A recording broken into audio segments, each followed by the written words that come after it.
Il est bon de louer Dieu, alléluia. Il est bon de louer Dieu. Il est bon de louer Dieu, alléluia.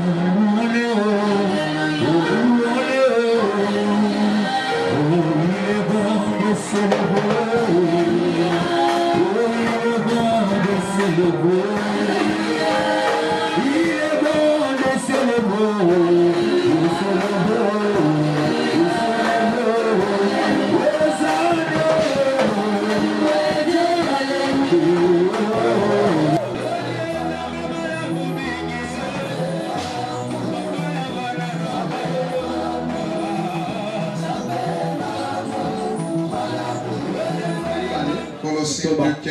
Colossiens 2:15. Enfin, on va retourner dans Ephésiens 1:20 à 22.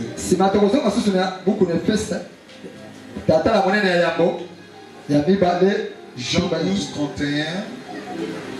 Jean 12. 31 à 32.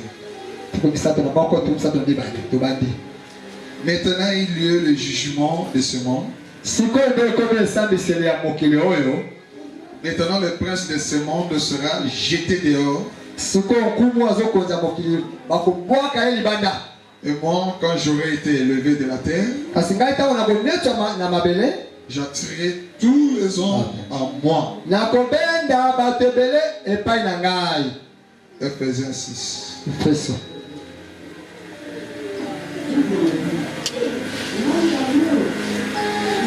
Ephésiens 6, 12 à 13. Quand nous n'avons pas lutté contre la chair et le sang, mais contre les dominations, contre les autorités, contre les princes de ce monde des ténèbres, contre les esprits méchants dans le lieu céleste.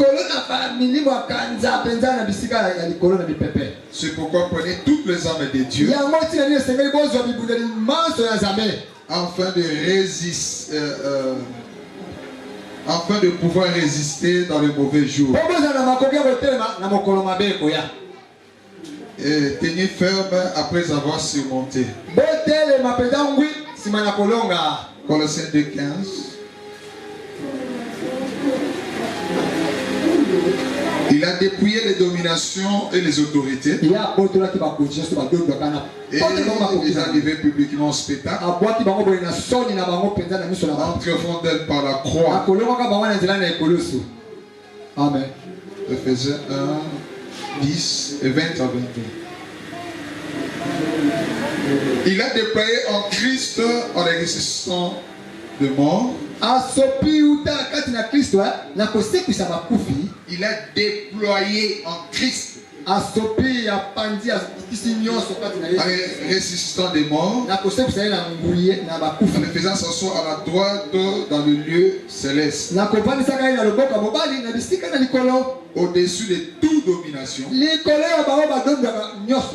de toute autorité, de toute puissance, de toute dignité, et de tout nom qui se peut nommer, non seulement dans les siècles présents, mais encore dans le siècle à venir. Il a tout mis sous ses pieds. Il a donné pour le chef suprême à l'église, qui est son corps, la plénitude de celui qui remplit tout en tous. Que Dieu bénisse sa parole. Amen. Amen. Est-ce que vous êtes dans la joie? Alors, pendant la semaine, on a parlé longuement sur notre thème que nous développons ces temps-ci, connaître ton identité spirituelle.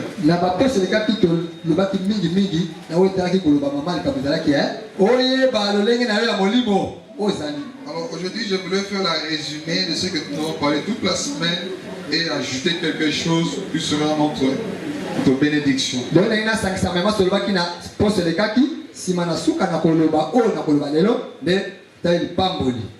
Aujourd'hui, c'est la troisième partie de cet enseignement. Nous parlons connaître ton identité spirituelle. On a parlé de l'identité spirituelle, c'est ce que je suis. Ce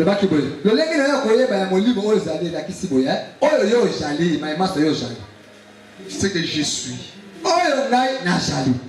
Vous êtes qui? Vous êtes qui?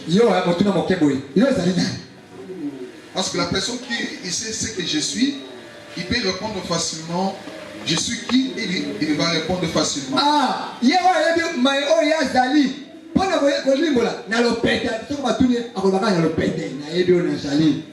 Parce que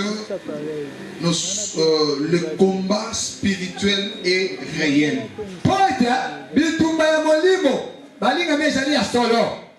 Et nous sommes, depuis que nous avons reçu Jésus comme notre Seigneur et Sauveur, c'est toi qui l'avais choisi. Dieu n'est pas obligé de les choisir parce qu'il t'a donné le libre de les refuser ou de les choisir. C'est toi qui choisis l'enfer ou passer ton éternité devant le Seigneur. C'est pour cela qu'on te pose la question, tu veux accepter Jésus? Et quand tu l'acceptes comme roi. Parce que lui, il est le roi dans les royaumes de lumière. Parce qu'il y a des royaumes qui se basent sur la terre. Il y a les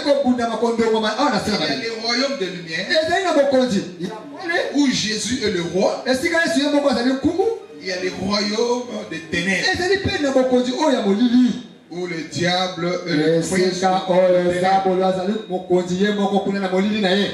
Alléluia. Quand vous l'avez choisi comme roi, quand vous l'avez choisi comme Seigneur et votre Sauveur, automatiquement vous êtes enrôlé dans son armée.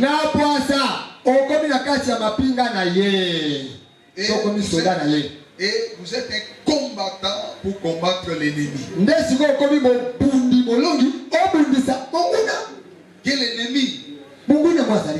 C'est Satan. Alléluia.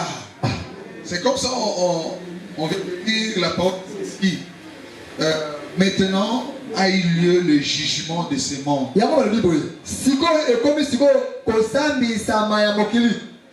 dit maintenant le prince de ce monde, on a mis dehors ce prince. Qui est le prince? C'est Satan.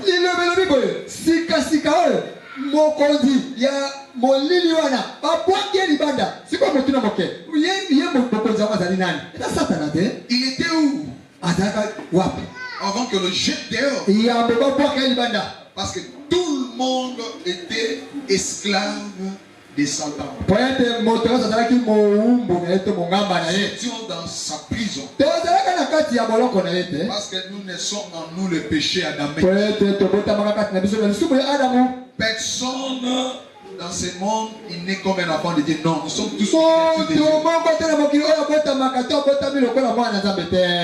Non, nous recevons Christ. Et nous naissons de nouveau. Nous devenons enfants de Dieu. Et nous sommes enrôlés dans ce royaume. Maintenant, quand vous êtes enrôlés dans ce royaume, vous êtes les combattants. Là, tu connais ton identité. Je suis un enfant de Dieu. Et je connais mon identité. Et quand vous marchez sur la terre, il sait ton identité. L'homme et la femme étaient créés pour dominer.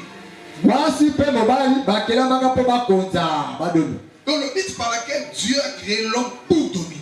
Likambo oyo Nzambe akelaki mwasi na mobali ezali po bakonza badondwa. Et dominer dans la règne de l'esprit. Ah, bakonza badondwa na bokonzi ya molimo. Pour influencer spirituellement notre vie physique. Po ete bomoi na biso mobimba ya nzoto boya ekonzama na bomoi wana Le molimo. but par lequel Dieu t'a créé. Yango te likambo oyo Nzambe akelaki yo tina. Que pour dominer Po odondwa. dans les règnes de l'esprit. Okonza na bokonzi ya molimo. C'est ça que Jésus avait dit Ni dans yango le eso prière ya de notre notre Père. père sama tata na biso. Que ton règne vienne. Kitaya. Quand vous l'avez reçu, Jésus, Tango yo ya mi Yesu. et vous devenez enfant de Dieu, Yo komi pela mwana Nzambe. tu marches dans la règne de Okomi l'esprit. kokamba siko na bokonzi ya molimo. Et vous connaissez votre identité. Siko ndo mosusu na boyebi na yo. Dans ces règnes-là. Kaka na bokonzi ndo koyeba oyo ozali na bokonzi wana Et molimo. vous connaissez la vérité Ndo mosusu na bosolo des ezali. choses spirituelles. Ya makambo ya molimo to biloko ya molimo. Amen. Alléluia. Ah. C'est comme ça que la parole dit. Nde yango lilobi te. À tous ceux qui l'ont reçu, Na bayebaso bandimi to bayambi ye. à ceux qui croient en son Na nom, bayebaso komona ye. il a donné le pouvoir de Apesi devenir bango enfant de Dieu. pivoto makoki ya kobenga ya kokoma bana Nzambe. Vous avez le pouvoir. Bino bozala na makoki to pivoto nguya wana.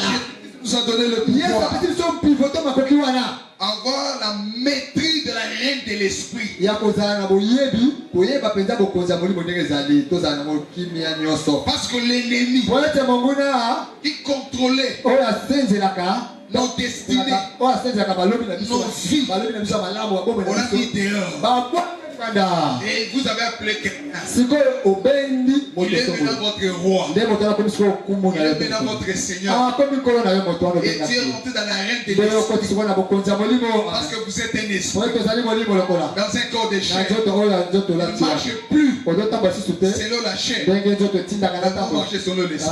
otamba ndenge molimo soki banda kotinda yo kopusa yo kolobela yo. Alléluia. Ah, Mais l'homme, sikoyo moto mpenza moto boye et Dieu a doté le oyo pouvoir. nzambe apesaki ye makoki to pivo wana. Parce que le pouvoir est spirituel. Ah, po ete makoki wana ezali nde ya molimo. Il était un esprit. Moto azalaki molimo Il vivait dans la présence azali de Dieu. kopika na bozesa nzambe. C'est comme ça que Dieu venait vers le Yango wana soir. nzambe azali koya na pokwa nyonso to Le butu nyonso. visiter. Koya kotala ye moto. L'homme prenait plaisir Moto azali kozala esengo na ye. d'être dans la présence de Dieu. kozala na bozalisa nzambe. Écouter la voix de Dieu. koyoka liloba tololaka na Jésus nzambe. prenait plaisir. nzambe mpe azali kosepela lokola. Venez visiter koyaka l'homme. kotala moto mpenza. Amen. Depuis le jour où le péché est entré, kino mokolo lisumu ekotaka. c'est l'homme qui a fui Dieu. sikoyo nde moto akima.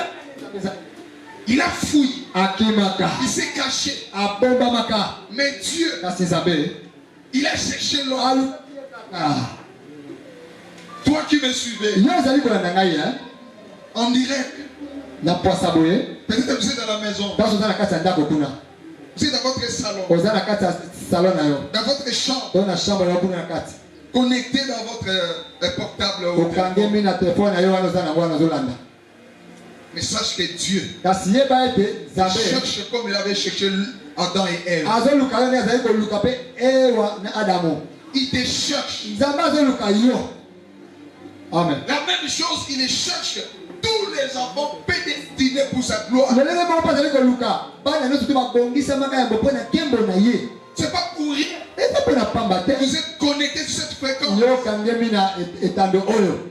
C'est pas pour rien. eza pamba te. Vous écoutez le mot que je oza parle. koyoka maloba naza koloba boye. Parce que Dieu po ete nzambe t'a choisi. apona yo. Il t'a choisi deux yaponaki yo Depuis l'éternité. uta seko na seko. pour que tu vives les po règles de l'esprit. topisanga bokonzi ya molimo. Pour que tu po domines ete sur la terre. okonza obionza likolo na mabele oyo. Que l'autre royaume, po ete bokonzi mosusu que wana les royaumes des ténèbres ezali nde ya molili ne tu. puissent pas prendre ezala le dessus sur toi. ezala makoki likolo na yo te te konza yo te. ezala liboso na yo te. amen. Alléluia. Ah. L'homme a des parties. moto azali na biteni mibale. Et une partie esprit, eza na eteni moko ya molimo. une partie physique pe eteni oyo ya nzoto boza komona boye moto miso makolo.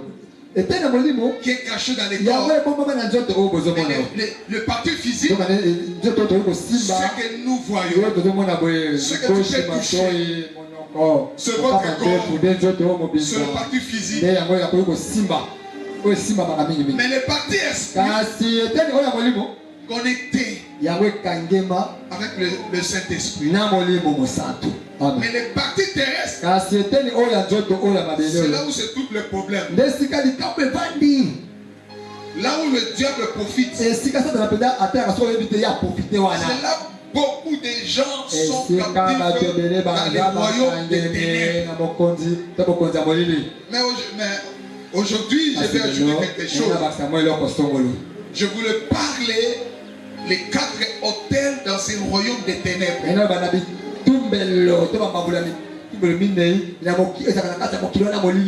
Quand le diable on avait jeté ça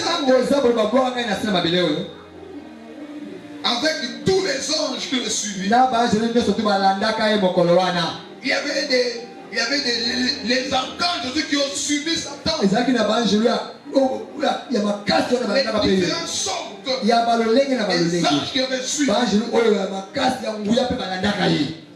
Et ils ont descendu. Les uns ont descendu, ils ont resté dans le désert. Les autres sont descendus dans l'eau. Les autres sont descendus dans la forêt. Et les autres sont restés dans le montant par-ci par-là.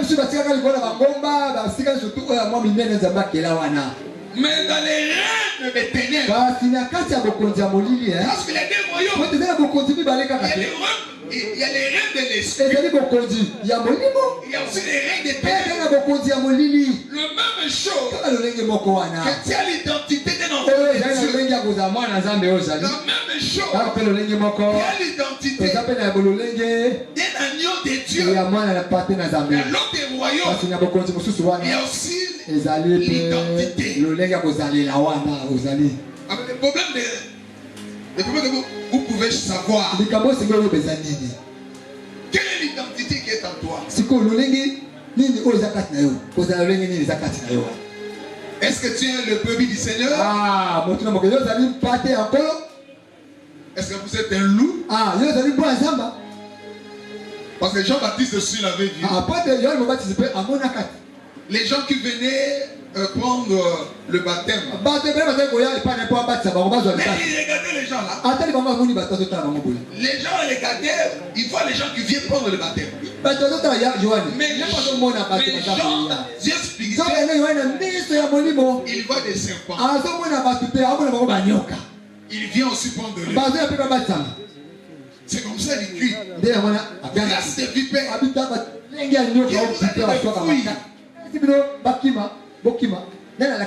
Jésus,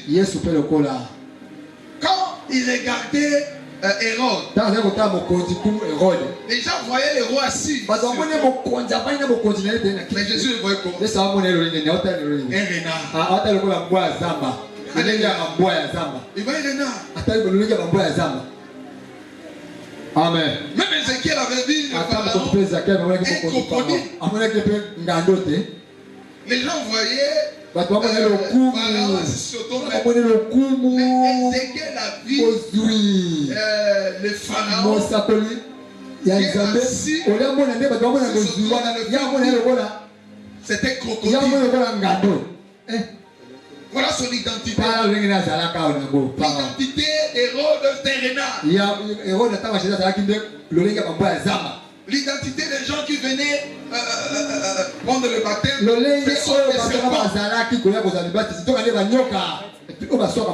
c'est la même chose aussi. Dans nos églises,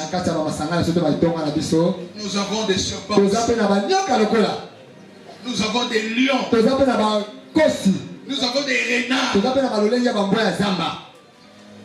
Tous ces gens-là, on les voit passer comme moteur. Chacun est en train de démontrer l'identité qui est en elle.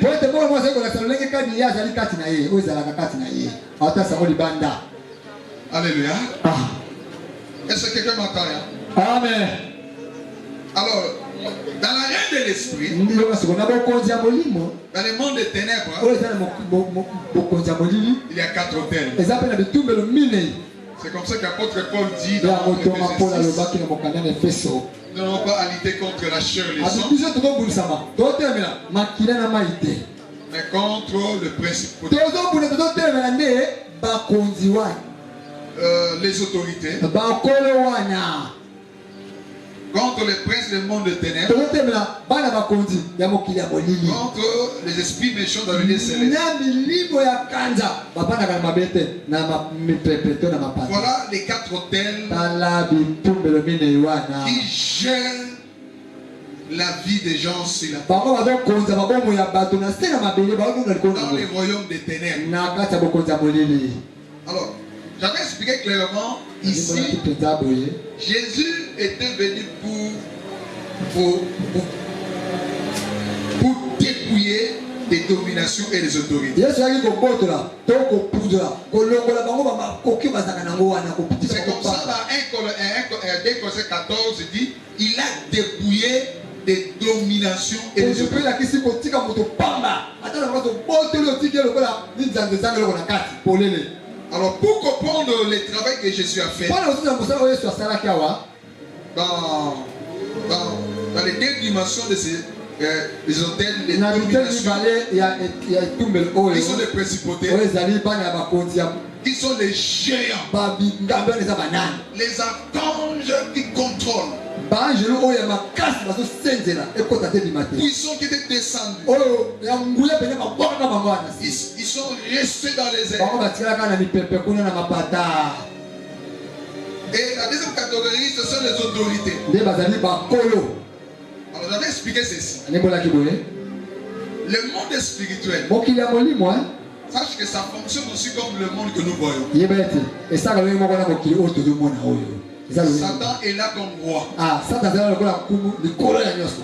Il a son gouvernement. aza mpe na mbula matali lokola gouvernement mbula matali. Là où il est, esika ye azali kuna il est entouré avec de puissants les archanges qui ont suivi. azali nzinga na ye apani na baangelo ya nguya makasi oyo balandaka ye kuna. Mais on appelle les dominations. babengi bango badondwaka kaka badondwaka kaka. Et ce sont ces gens qui dirigent le monde. bango nde bazokamba mokili ezokende boye bango te. C'est eux qui provoquent des guerres de bango nde basala ete babitumba na bamboka ezalaka. comme le guerre est à l'est ici. ndenge na mboka na biso wana Il veut voir les sangs bali coulent. bamonaka bato bakufa makili etangaka kaka. Les sangs coulent. makili etangaka kaka. Alors, les gens qui étaient animés par ces bato esprits-là, batindikami na milimo wana ils alimentent ces guerres-là. bango bazopesa moto na bitumba wana. Ce sont des gens sans cœur. bato oyo bazalaka te na mwa bobangi te. Ce sont les gens qui veulent voir les sangs humains. bango mosala balinga bamona makili ya bato boye bamona Ce muruju sont wana des géants. bazali C'est eux qui babingambe dirigent le monde. bango nde bazokamba mokili nde bozomona yango. Alors, pour bien comprendre cette fonction, sosola malamu ndenge mokili na bango esalaka. je crois le vendredi j'avais expliqué ceci. babaki ya mokolo ya mitano. Regarde notre pays. tala mboka na biso malamu. On voit que notre pays, d'abord, il y a le président. tozomona mboka na biso moto ya liboso ezali na mokonzi ya mboka. C'est une institution. yango ezali lokola mobeko On moko appelle la présidence. benga yango présidence mobeko La wana. personne des. eza moto nde avandi kati na yango moto. C'est lui l'institution. ye nde azali mobeko wana moto mobeko. Mais il ne travaille pas seul. aza ye moko te azosala moko. Il y a son cabinet. azali mpe oyo ezali biro na ye ezosala. Les gens qui travaillent à la bato présidence. bazosala kuna na esika azala na présidence. Pour l'institution présidente. bazosala kaka esika ye azali ye nde mokolo na bango baso tu. Et c'est la même chose aussi avec le ndenge diable. moko na zabolo. Il est le prince de ces morts. ye azali nkumu ya Mais il ne passe seul. aza ye moko te. Il est avec les esprits azala géants bamimo méchants. oyo ya makasi mpenza baza kuna likolo na Qui ye. a c'est l'objectif. bango baza na likambo bazolanda Détruire. kobebisa kopanza oyo bakobonza kokata kingo. Alléluia. Et ce sont les principautés. nde bango nde bazali bana bakonzi wana na esika bango baza wana. Maintenant, ekota te ebima te eleka te. les deuxième catégorie sont les autorités. sikoyo mibale bazali bakolo. Les autorités, c'est comme le gouvernement. eza lokola mbula matadi. Alléluia. Alléluia, église. amen Non, combien d'alléluia. amen. Comme le eza gouvernement. lokola mbula matadi na biso. Les gouvernements, il y a plusieurs départements. na mbula matadi ezali na baeteni ebele. Vous voyez, il y a le premier ministre, omoni oyo azokamba bango premier les ministre deux ministres, mpe bantoma mpe bazali na dans chaque secteur de na la esika soko de la topakala vie d'une oyo nation. esika bomo ya liboto Il evandi. y a un ministère, il est là pour réglementer les 7 secteurs là. Les choses c'est des transports. ils étaient bien organisés. Ils gèrent le secteur du transport. Il y a On voit le ministre des Finances. Il gère le secteur de finances.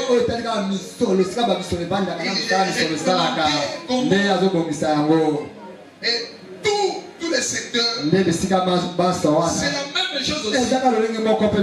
Les diables, il y a des autorités qui représentent tous les secteurs de la vie. Alléluia. J'avais donné l'exemple comme nous sommes dans les communes de l'Imité.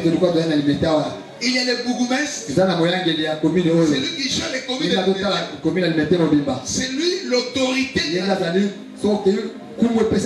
C'est lui qui représente les gouverneurs. Il représente le président de la République. Et là, son secteur, il gère. Et il ne gère pas seul. Et dans son commune, nous avons les quartiers. J'avais donné un devoir ici. J'avais donné un devoir.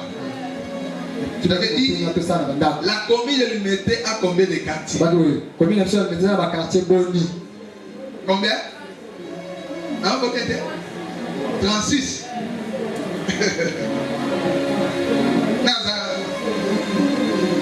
36. Nada pour y avoir lobby. Donc, vous avez la recherche, et bien là, la question vous allez. La commune de l'Humilité a combien de quartiers? C'est un devoir.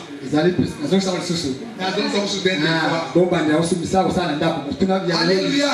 Alors le bourgmestre ne travaille pas seul. Il est avec le chef des quartiers. Il est avec chaque partie du quartier. Et dans les quartiers, les chefs des quartiers ne pas seul.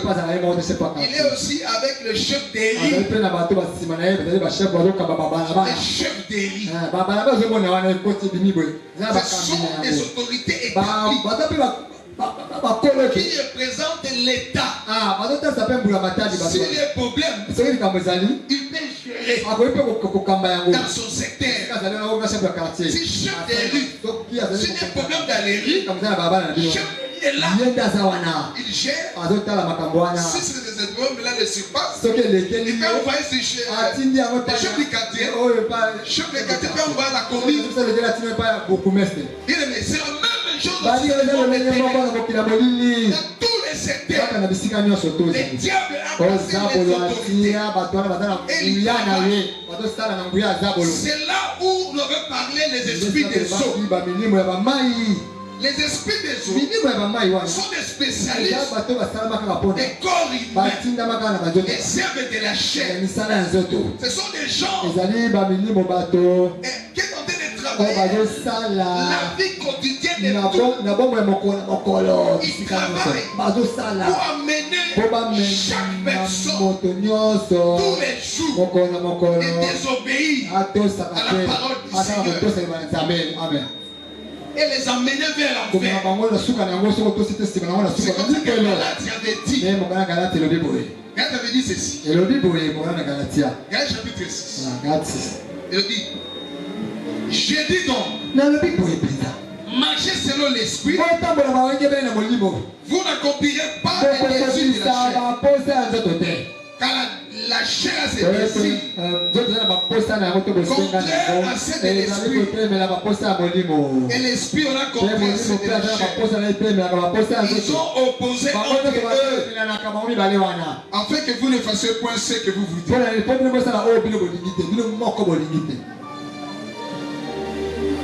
L'esprit. La Bible dit marchez selon l'esprit. Vous n'accomplirez pas les désirs de la chair. Si vous marchez dans la haine de l'esprit, donc quand vous marcher dans la reine de Et donc, ça, on l'esprit, est en train de conduire mon livre. ça veut dire que le Saint-Esprit te conduit Oui, on me sent tout ce qu'on doit cambayo. et vous ne faites pas les désirs de la Et chair. là, on va suka na on va ça sur poste à Alors si vous ne marchez pas c'est dans les reins de l'esprit, alors tu marches de la reine des ténèbres. Alors, maintenant c'est les désirs de la chair qui va te conduire. C'est là où le diable a pris beaucoup de gens. Beaucoup de gens sont dans les prisons de Satan. Nos familles, avant yo botama, ils ont déjà dans l'alliance de Sama dans ma famille, dans l'hôtel de ma famille. Quand vous avez botama wana, vous avez déjà la sémence wana. Dit les autres dans mon moto, à qui vous signez pas dans le monde de la ténèbres. Hier vous avez signé pas, mais ça va frapper bananaye. C'est la 4e génération. C'est-à-dire que vous êtes tous dans l'hôtel du diable. Vous êtes nés déjà prisonniers. Vous êtes nés. C'est déjà condamné. Vous êtes nés déjà esclaves. Vous êtes nés déjà pauvres. Vous êtes nés. Vous êtes déjà imprimés.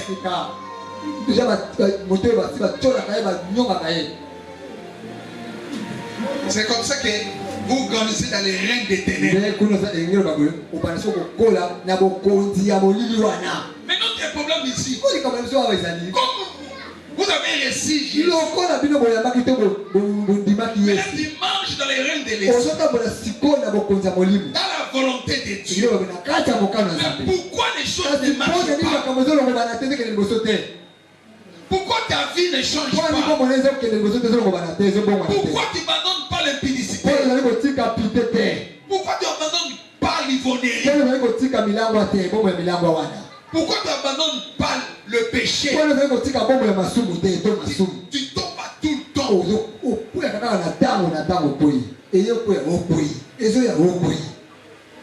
Et ta façon de se comporter n'est pas comme un enfant de Dieu. Ta façon de s'habiller, c'est pas comme un enfant de Dieu.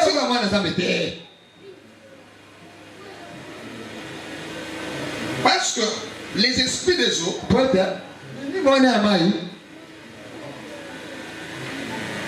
ils travaillent surtout la vie d'une fille. Les cheveux, les yeux, le sexe.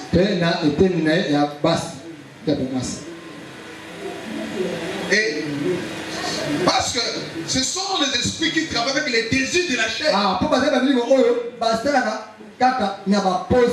a dit les œuvres de la chair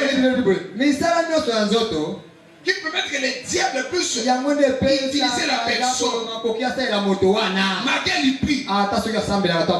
Mais c'est un esclave. Au lieu d'être un brebis, mais c'est un loup. Au lieu d'être un brebis, c'est un serpent. Au lieu d'être un brebis, c'est un léopard. Au lieu d'être un brebis, c'est un crocodile. Au lieu d'être un brebis, c'est un singe. Voilà pourquoi dans maman Kalabazak, ce que moi on a encore la main mobile, on a souvent la moko à ma carte. Moko, c'est pas au hasard. Alléluia. Aïe va quitter et là on y a deux ça. Ce qui va soukou là on a moko à ma carte, on a mon combo so. Alléluia. Quand il y a pas prier, pas payer la molie, mon amour combo so. Alléluia. Amen. Mais aujourd'hui, nous sommes au temps de la fin. Diable est en train d'accélérer très rapidement. Il sait pour ramener les gens vers lui. Parce que Jésus-Christ va revenir. Oh, il sait très bien. Et Jésus, il va venir Tanga bozonga lisusu. prendre son église, Kozwa eklezia na il ye. va trouver une église sans Akuta tâche. eklezia oyo ezangi mbeba. Sans tâche. Ezangi mbeba. Ezangi ata lidodo. Une église sans péché. Eklezia moko ezangi ata. Une église vide de la Eklezia ezali sanctification. kopika bombo ya mosika na masumu ya Nzambe. Mais quand nous disons la parole de Dieu, bien, mais on va lire quelque chose qui. On va s'asseoir ici. Puis c'est là où j'ai terminé mon enseignement. Il dit ceci. À partir du verset 17.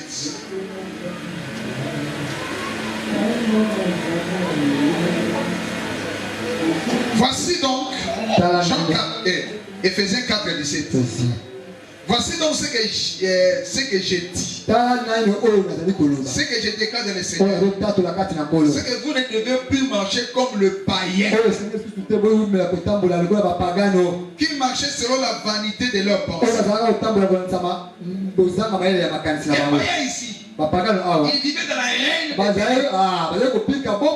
selon les désirs de leur chair, selon leurs pensées. Mais apôtre Paul, chrétien d'Éphésiens, il parle aussi à toi.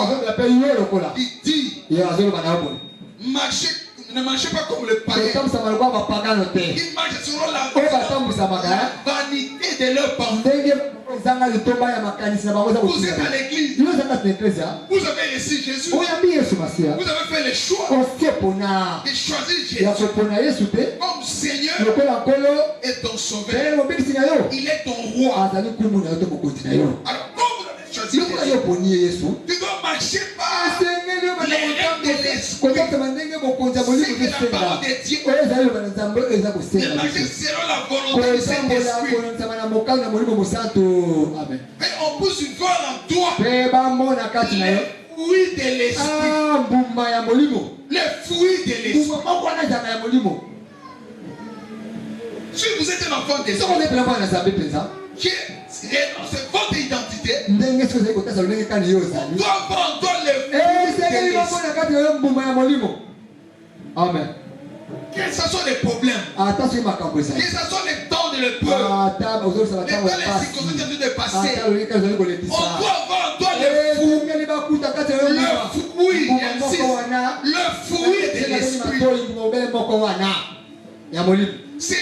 Ce sont les gens qui ont tout autour de toi, qui vont découvrir en toi quelque chose de la divinité en toi.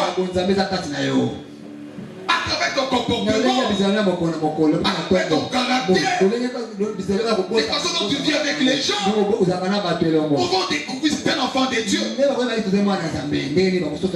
beaucoup de chrétiens, ils viennent de l'église. Oh! Si tu peux demander les témoignages, beaucoup de gens ne prient pas à cause de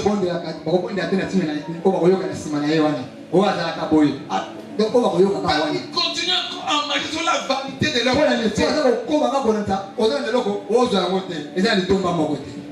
Verset 18.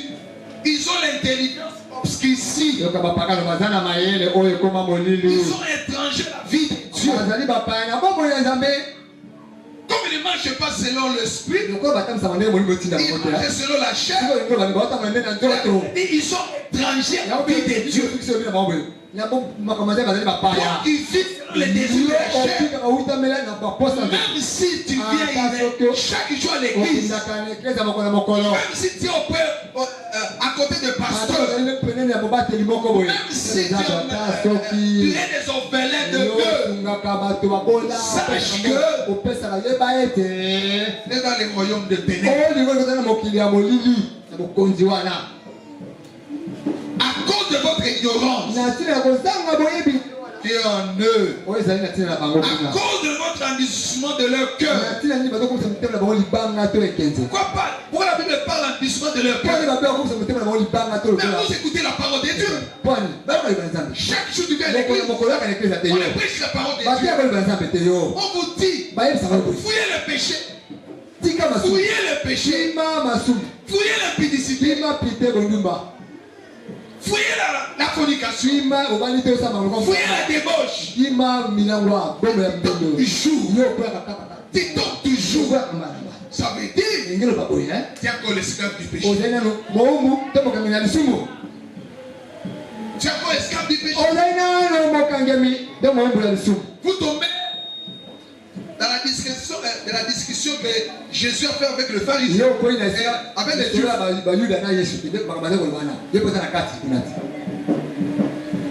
Les Juifs disent à Jésus, vous dites que nous sommes esclaves.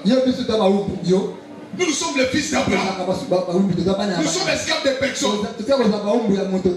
Jésus a dit, oh, mais celui qui te met dans le péché est esclave du péché.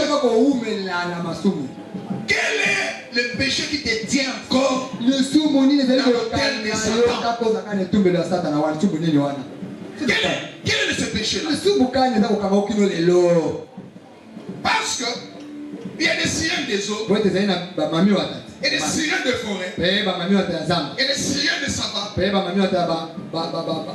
le milieu par lequel vous habitez.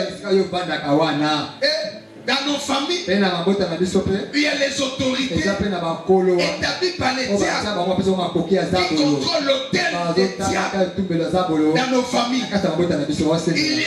Il y a les autorités dans nos quartiers qui contrôlent l'autel du quartier et l'avenir. Il y a les hôtels de nos parcelles que nous vivons. Voilà pourquoi si les propriétés de la parcelle, il sait bien que son parcelle, c'est un hôtel du Satan. Et que toi tu viens avec des prières pour détruire cet hôtel. Il va faire tout et vous donner le préavis et libérer la parcelle. Parce que c'est une parcelle prison. Il y a des parcelles prison. Il y a les avenirs prison. Il y a des quartiers prison.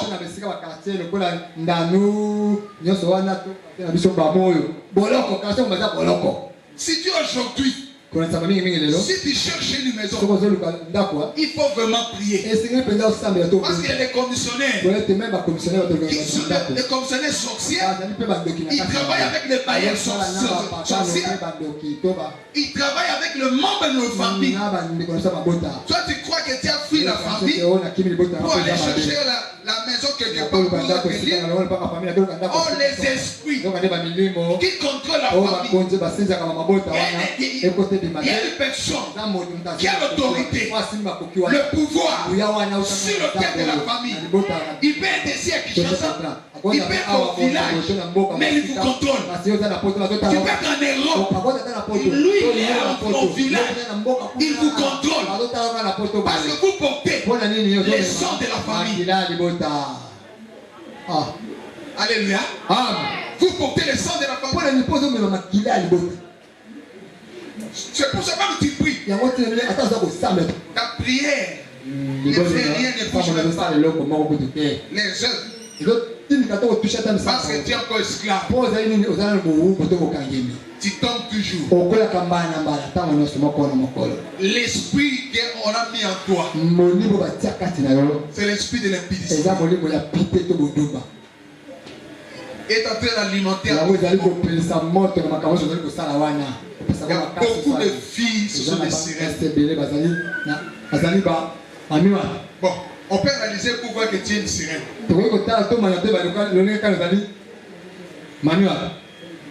Toi-même, tu vas le voir. Par rapport à l'enseignement. Alléluia. Il y a des gens, la première chose, d'abord, ceux qui sont qui n'aillent pas. Abomisé en mode matin. En église. Ils peuvent fuir l'église à cause du cheveu.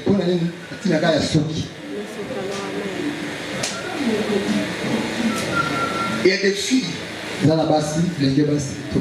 Vous savez que vous êtes une sirène. Tu peux rentrer dans la gosse en soukolo. Inéditant.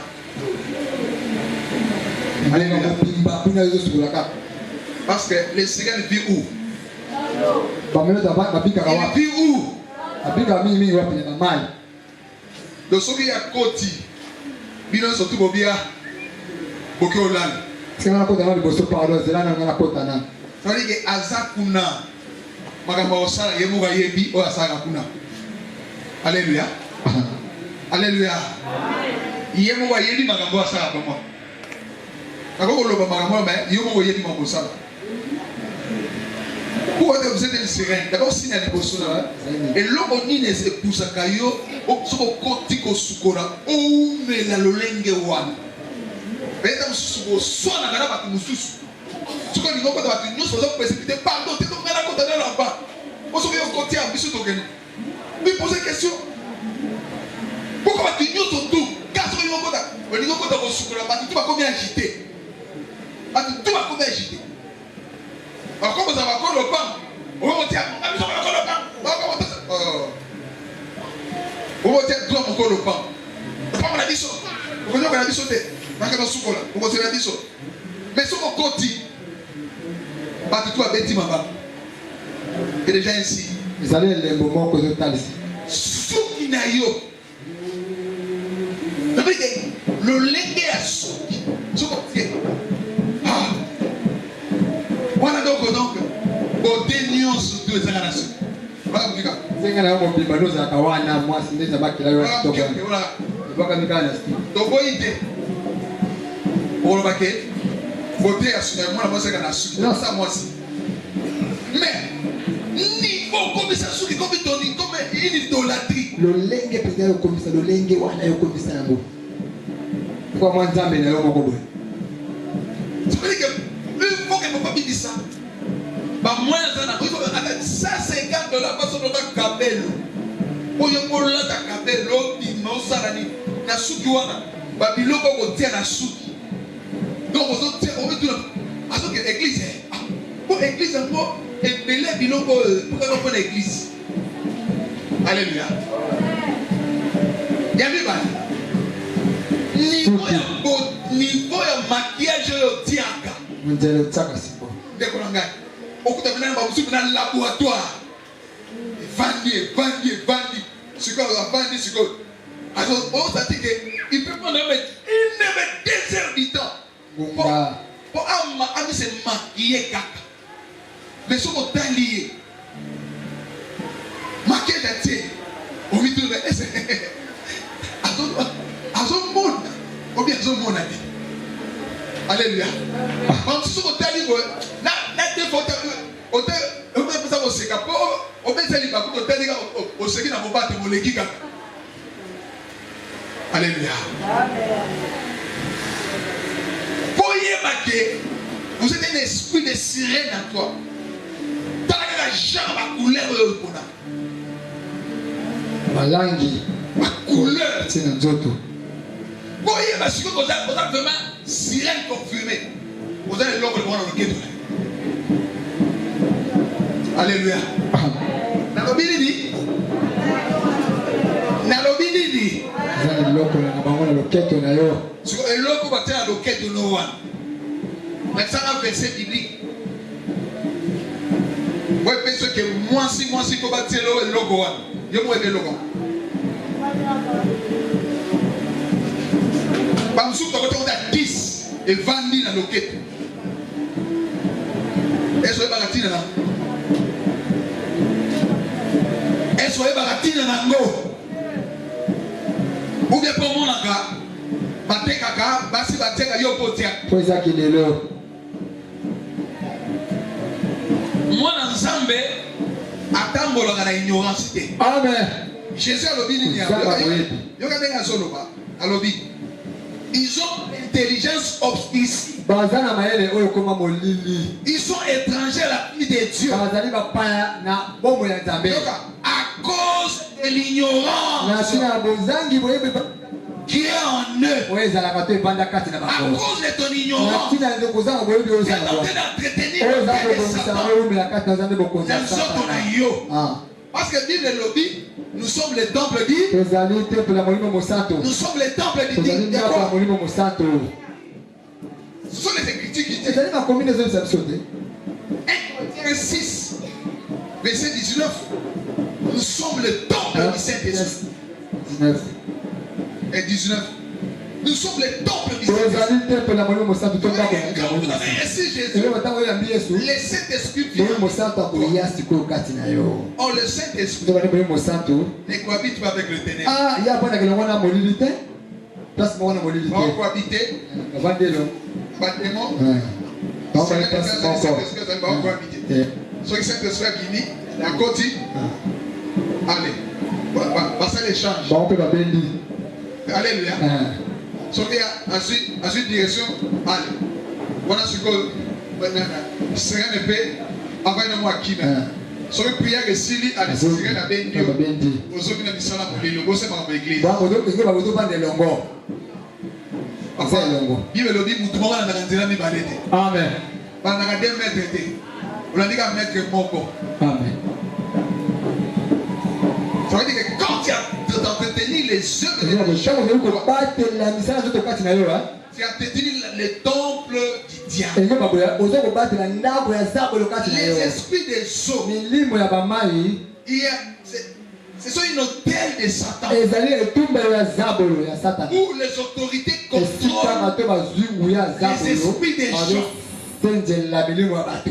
Ekota te di C'est matin. là où on traitait la vie des gens dans la prison. Bazo kengela bomo ya bato na babawumbu. Et ceux qui sont dans les prisons, dans les eaux, dans l'eau, les autres sont dans les prisonniers dans la forêt. Bakata bazamba. Selon les territoires où ils habitent Esika oya zaleli. et les villages qui sont Esika bamboka oyo. Ezana katikata bazamba. et les villages qui sont tout autour du fleuve sont tous contrôlés par l'esprit des eaux. Les autres sont contrôlés par les esprits de la forêt. On les contrôle.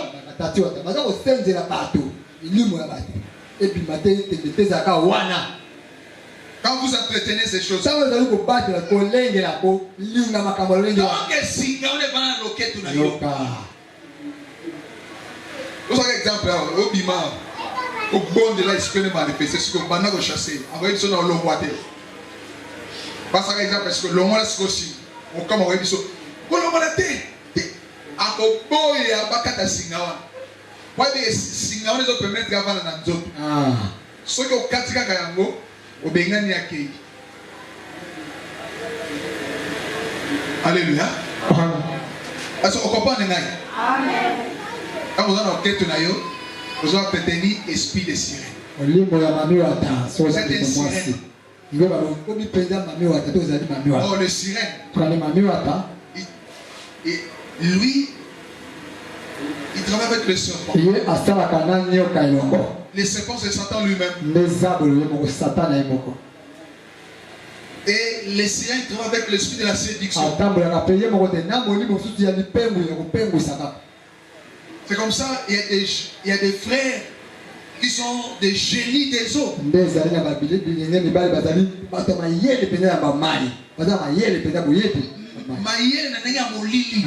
Et les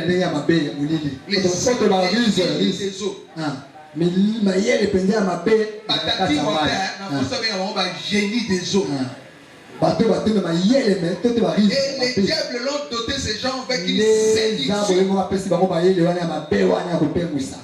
Qui ont la mission de séduire les filles. Ils sont devenus les hôtels de Satan.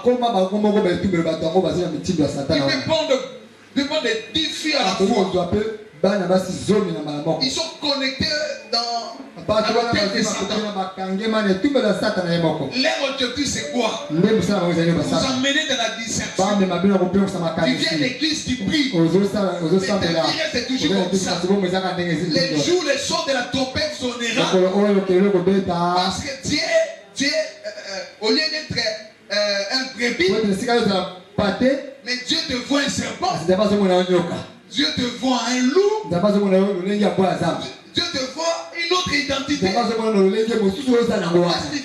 Il vient prendre une église de saints. Vous êtes une église. Vous êtes le temple de Dieu. Vous devez entretenir le temple de Dieu. Dans la sainteté. En fouillant les péchés. En marchant dans la vie de sanctification.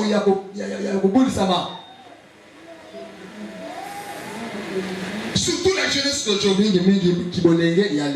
Sont dans les prisons. bazali penza na boloko to na Il vit dans le règne du ba diable. bika na bokonzi ya zabolo. Amen. Parce que comme ils sont des spécialistes de sexe, C'est quoi bango penza makamotali ndoto ya basi mbali. Ayeda penza malamu penza. c'est comme ça qu'il a multiplié toutes les stratégies, tous Les les ya bongisi balolenge bele po ekoma kana na voilà, voilà ce que dit pona ebeba. Ephésiens 6. Il dit ceci. Il dit ceci. À partir de verset 11. Revêtez-vous toutes les armes de Dieu. Yoka. Afin de pouvoir tenir ferme contre les rises du diable. Il dit revêtez-vous toutes les armes de Dieu. Donc vous êtes un soldat du Seigneur. Vous êtes enrôlé dans son armée. Et donc les combats spirituels est réel pour toi. Le diable ne peut pas te laisser. Ma famille autobimi est déjà kobeba. Donc ma famille autobotami est déjà kobeba. On est sans besoin. Ata ma famille au monde bana mbongo ebele. Na kichasi ma famille ba griffe. Contre la famille wana. Mbongo mona maka. Papa ça na mbongo. Bata na ba voiture, ba okende ba poto. Mais dans la vie, au moins maman va dire mobile les ministre. Ozo lulaye. Ah na katala na kwa ye mobile minute. Kenda o ebisayo via zone mena o ebisayo na libalo na olongoka. Yo zo lugo ndoko kota yebo na sanini abima. O makambo ya zomona. Alléluia. Amen. Allez l'église. Amen. Pour te dire mes frères et sœurs, la rise du diable. Lui il ne vient pas comme ça. Il vient avec la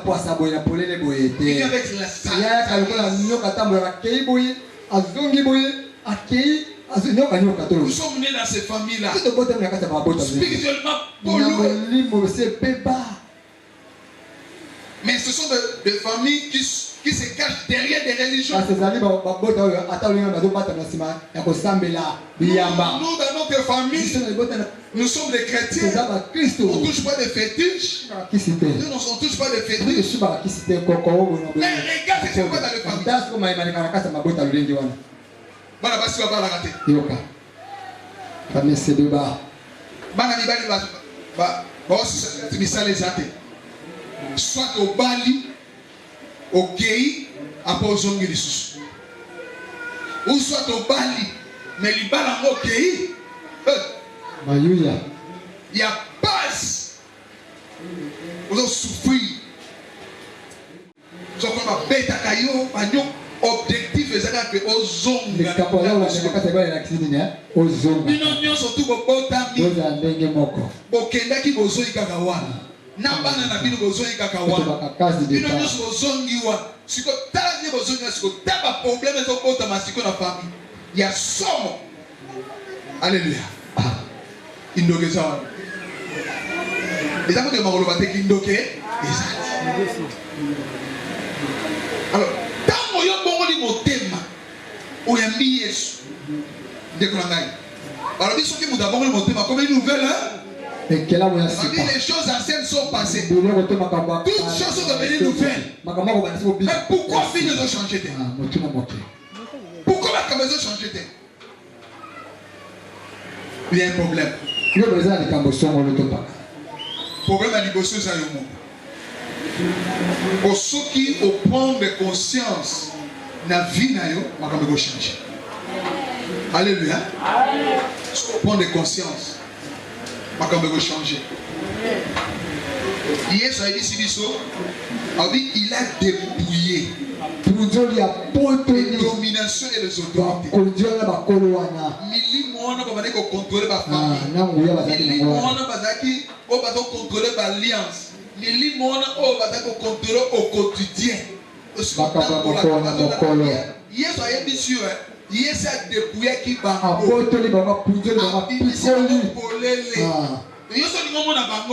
on a la vie de prière, il a dépouillé dépouillé les autorités.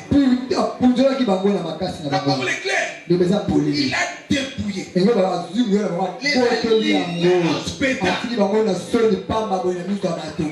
C'est la bâtissure de la famille